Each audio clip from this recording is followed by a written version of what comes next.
Tano! Bo-Katan sent me. We need to talk. Hello, my name's Tommy and I am delighted to welcome you to Podcast Assemble. If you're a Star Wars fan, it's highly likely you've already consumed the initial episodes of the Ahsoka series on Disney+. You know, I've actually never seen Star Wars. She's never seen Star Wars? However, if like the rest of us, your Netflix list is long enough to fill one or more lifetimes already, or even perhaps you're a little put off by the most recent TV forays into a galaxy far, far away, I mean, Grogu's cuteness can only take a show so far. Oh boy. Then this may be the video for you. After all, it is bloody hard to know what should get your valuable attention. So I created this series where I watched the first episode of a thing, so you don't have to. Based, admittedly, quite loosely off that initial impression, I tell you if you should watch a thing or not. That's it. It's that simple. Reductive statements aside, the live-action Ahsoka series is finally here. Is probably the reaction a hardcore Star Wars fan would have. Ahsoka is a spiritual successor to the Rebels TV show and is reportedly set in the time period around 5 years after Return of the Jedi and running concurrently with The Mandalorian Season 3, if that matters to you at all. The Star Wars TV shows started out really strong, but have seen a dip in quality in recent outings. So, with that in mind, I watched the first episode of Ahsoka, A Star Wars Story. Let's talk about if you should too. I'll be giving non-spoilers for the show, but there will definitely be spoilers for the broader Star Wars galaxy included. So who is Ahsoka Tano, I hear you ask? Great question, Tommy. Thanks, other Tommy. The short version is, unlike The Mandalorian, Ahsoka has a rich backstory and is a fan favourite character. She's a Togruta character introduced as Anakin Skywalker's Padawan no less, in the Star Wars Clone Wars animated series. And I might add, she looks frickin' sick. Despite her often angsty exterior, her journey in the animated show took her from being an eager apprentice to a wartime leader, with her departure from the Jedi Order and subsequent adventures in various media, making her a beloved, significant figure in the Star Wars lore, and resonating with fans and expanding the saga's narrative. So cool, right?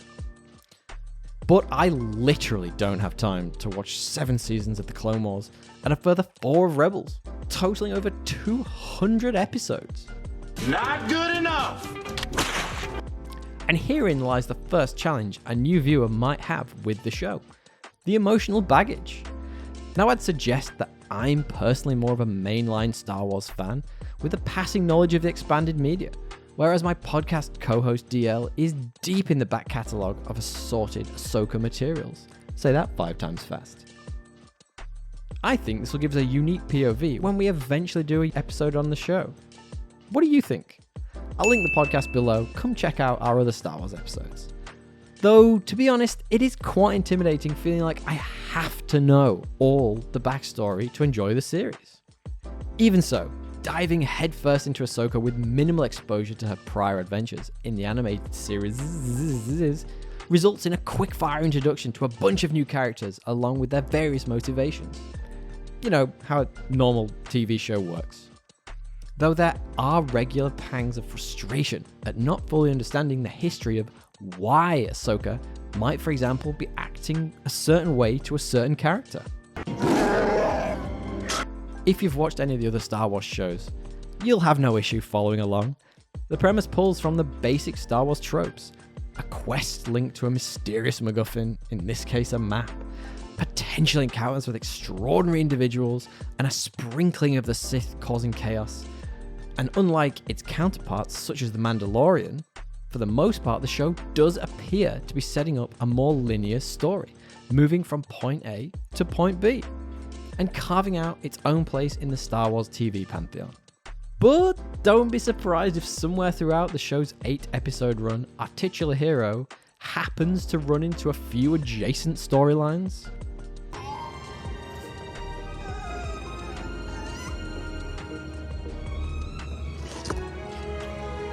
So, Ahsoka's debut is all round pretty accessible and looks spectacular. In terms of substance, the first episode isn't going to blow your socks off. However, I can immediately see why Ahsoka is a fan favourite. Rosario Dawson makes the force jump from animated voice actor to full-fledged on-screen badass. I mean, I mentioned the 2 freaking lightsabers, right? At this stage, it's unclear what her arc is likely to centre on. However, we do get hints. Ahsoka's fractious relationship with former Padawan Sabine Wren as a reluctant friend/tutor seems to be the most likely place to start. Following the current trend of reluctant parental figures in media has proven to make for compelling storytelling. Though while following the first episode, I have to admit, Natasha Liu Bordizzo's Ren really stole the show. Cool as Ahsoka is, 2 lightsabers, her cold, sometimes distant demeanor can be isolating. Whereas Ren is a rebel, somewhat ironically, and also a Mandalorian to boot. Seems weird that with the current Star Wars TV shows focusing so heavily on the Mandalorian ideology, that she isn't the series' protagonist. Looks like my job here is done. Goodbye, everyone! Thank you, Captain Hindsight! Even if she joins the Captain America Idiots Club for attempting to elbow a robot in the face. The show deals in the Force's shades of grey in the galaxy, with Balon being a somewhat mysterious and compelling villain. The idea of a mercenary Jedi is bloody terrifying. However, the rest of the cast we're introduced to get limited screen time, with the show mirroring a lot of the other Star Wars TV, with some of the acting feeling a bit cringe. However, there are other highlights. Diana Lee in Sonato's Morgan Elsbeth has an air of a very compelling villain, so let's hope she gets plenty of room to grow on screen. Hang on, wait. The droid in this is voiced by David Tennant? They got David Tennant and wasted him on a droid? I'm pulling the plug. Oh, wait! Aye. Coming out of this fresh, I have to say Ahsoka certainly has my curiosity. Visual style and focus on a linear narrative experience makes it a compelling watch. And the 2 lightsabers thing. Did I mention the 2 lightsabers thing? However, with much of the marketing focusing on mirroring imagery from specifically the animated show Rebels, and building the presence of Grand Admiral Thrawn as the big bad, I can't help but feel I would be 100 times more excited and emotionally invested if I had the full backstory.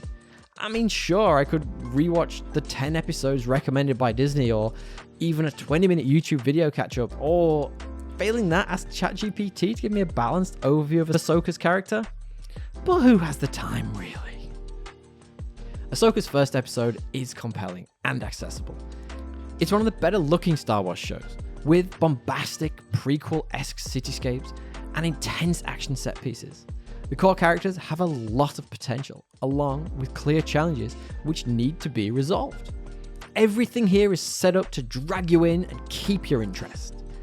However, I can't shake the feeling that even in the first episode, about 50 references probably went way over my head, while the nuances of the interactions of the characters, most specifically Ahsoka and Ren, should hint towards much more than my new brain could comprehend. But should you, yes you, watch it? Certainly. But you may have to switch off that feeling that at times you're the friend being left out of a super awesome secret. What we want to know is, what do you think? Has the deep lore of Ahsoka put you off jumping into the show? Does it truly matter either way? Let us know in the comments below. And while you're there, feel free to drop us a like, share, and subscribe. It really helps the channel. Linked below is also our website, www.podcastassemble.com, where you can find our regular podcast and so much more. Why not join us for more geek content? Thanks for popping by. Tally ho!